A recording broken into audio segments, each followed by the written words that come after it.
In this video, I'm going to show you how to fix the Base44033 error quickly using the AI chat inside the platform.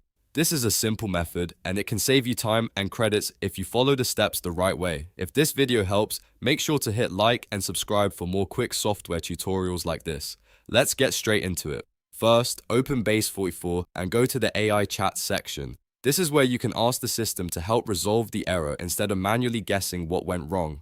When the issue appears, keep the conversation focused on the problem and use the AI chat to explain what you need fixed. The goal here is to let the assistant guide you through the error resolution in the cleanest way possible. Next, make sure you switch to discuss mode. Discuss mode is important because it helps you work through the issue while saving credits. Instead of running unnecessary actions over and over, you can ask the AI to analyze the error, suggest the best fix, and help you understand the next step before anything is applied. That makes the whole process much more efficient, especially if you're trying to avoid wasting usage on repeated attempts. Once the AI chat gives you a solution and the action has been applied, check the last prompt in the conversation. Under that last prompt, you should see a Revert button. Click that Revert button to undo the action if needed. This is the final step, and it's very useful if the fix didn't work exactly how you expected, or if you want to roll back and try a different approach. So to recap, use the AI chat to resolve the Base44033 error. Keep it in discuss mode to save credits, and then revert the last action by clicking the Revert button under the most recent prompt. That's the fastest way to handle it without overcomplicating the process.